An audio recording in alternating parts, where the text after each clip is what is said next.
Greetings, my name is 𝗧𝗜𝗦𝗜𝗓. I'm the Process Optimization Specialist for Lakeside Process Controls and 𝗪𝗡𝗏 Impact Partner. In this Analyze NTech Toolkit Analyze video, we're going to cover how to read in and edit files, how to cursor and zoom in on data sets, to filter, extract, cut, and append data sets.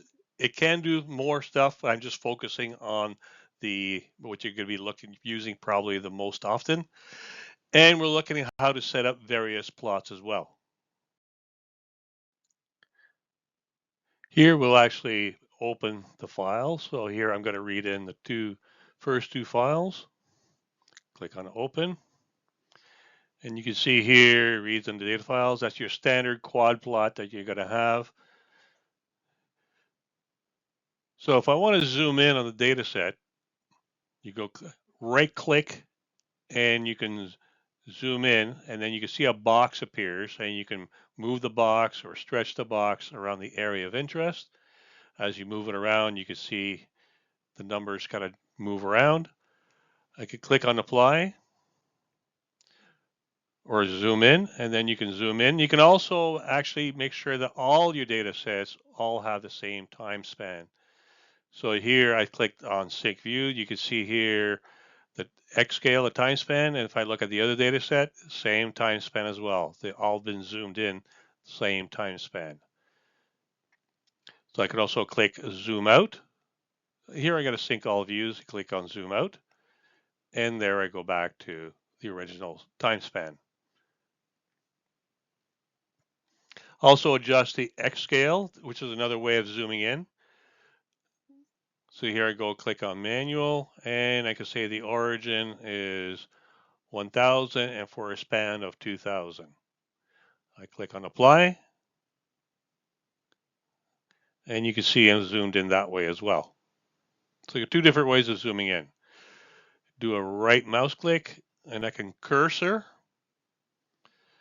So here I move the cursor around, and you can see the actual values at that moment, as well as a timestamp. So it's very useful as well. So as you move along, you're actually can read in the actual values at that moment. Do another right click. Zoom. Now for here, you can see you cannot zoom out because you use the X scale to zoom in. So what you can do is go back to right click, go to X scale, put it back to automatic, and you're back to your original time span.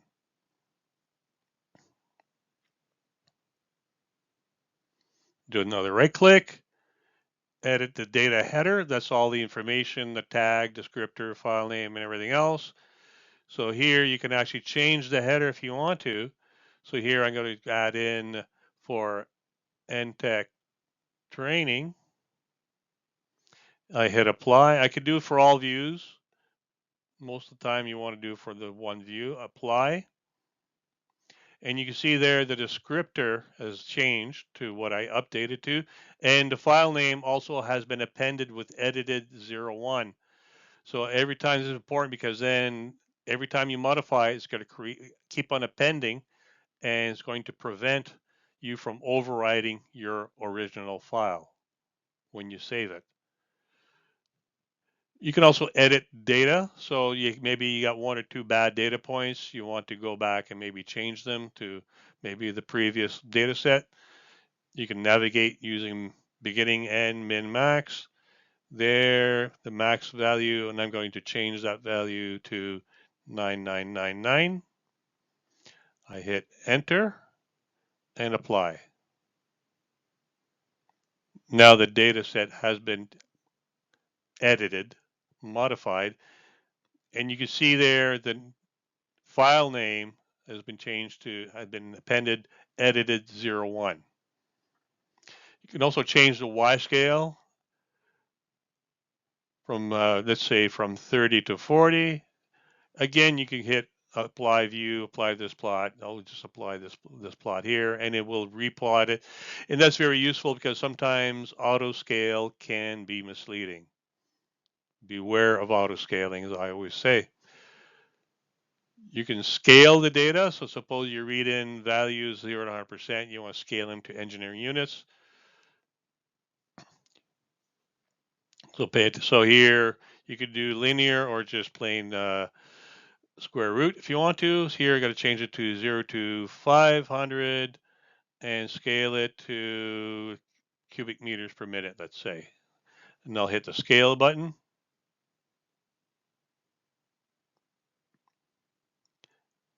So obviously the Y scale is manually scaled, so I'm going to have to go back to Y scale, put that to automatic, and now you can see the scale data set. And you can see 𝗧𝗜𝗠𝗘. That means now the data has been scaled. So every time you make a modification, the file name gets updated. You could do filter operations like dampening. There's a lot of options. 99.999% of the time I will use first order low pass filter. So here you can say, okay, I'm going to filter with a time constant of 30 seconds. I want to maybe, you could do it for all views. I could do, you preserve the mean, you can hit filter. And now you have the filtered data. You can see here FLTR, that means now the data has been filtered. But you can always have that undo button, which is very, very useful. Sometimes I would just want to look at something temporarily without saving it. So undo is really useful. You can also extract data, meaning that you want to just consider data within a time range. Again, you move that, you move the box, and what it's going to do is going to exclude all the data outside. So I click extract. So now all the data outside of that has been thrown out. And now you can just extract all that data and do your analysis on that. And you can see there 𝗧𝗜𝗡𝗏 indicates that the data has been extracted.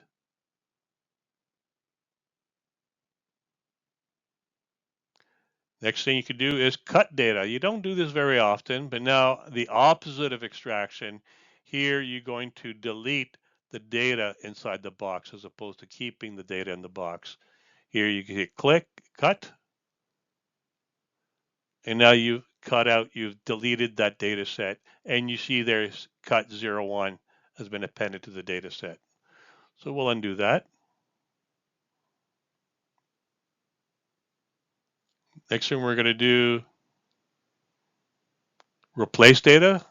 This is a feature I've actually never used, but you can do it based on logic, and you can replace it with a certain constant of some sort. You can have different options. Like I said, I don't think I've ever used this at all, but the feature is there.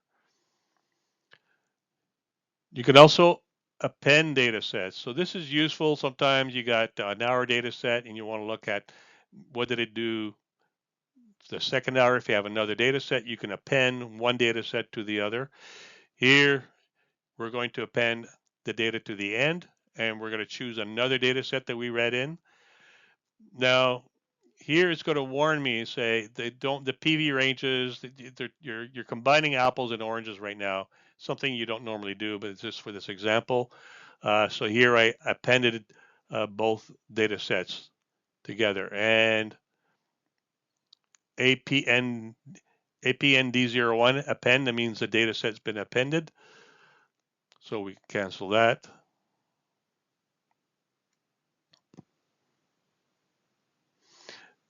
Next thing I want to talk about is time shifting data. So time shifting data, but to do that effectively, what I want to do is set up a new view. So you go setup, and here you can set up different views. So here is new view, which you're all going to do very often. And here, this is the type of all the views you can change. So the typical quadrant, time series, power spectrum, autocorrelation, cumulative spectrum, which you can change, by the way, the default. But here I'm going to go for overlay. And you can see here, I can select any one of the data sets that I've read in. So I know I have two data sets. It's only going to show two of them. And so what I'm going to do here, I'm going to zoom in to better illustrate time shifting. So I'm going to zoom in on one set of data. apply, zoom in. So now you can see the red line, the output is leading the green line, the PV, by a certain amount. I want to know what that time delay is between the red line and the green line. I do that by using time shifting. So there, I'm going to apply to variable 1, which is the red, the output. And I'm going to say, try 30 seconds to see how that works. Now you can see moved over to the right, but nothing that much. So I click on my trusty undo button. Now I'm going to go 90 seconds. And now you can see both are pretty much synchronized. So that would tell me then that you have 90-second time delay between the output, the red line, and the green line. I could also set up other new views as well. You'll set up new view, 4 time series plots, and I could put whatever time series I've actually added. So here, I'm going to add in a couple of blanks to show you the 4 of them. It's just going to leave them blank. Now you can see here I made a mistake. You can see both. I got 2 time series identical. So what I'm going to do, change one of them. I do a right click and assign plot. So now I could change that plot to whatever I want. Here I want to keep it time series, but I'll just change the data set.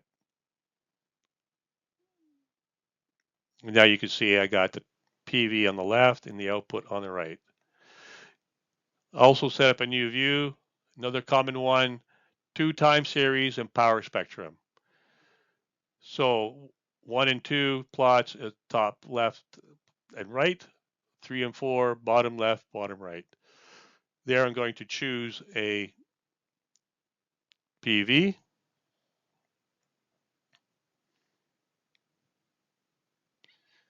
So now I got the top part, the power spectrum for the output, and the bottom for the PV.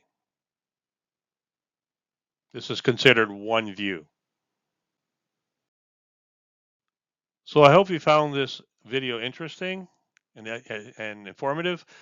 There'll be multiple videos regarding Analyze. This one we just covered, the time series plot and manipulate data. It also does XY plots and regression analysis. We'll also be talking about power spectrums.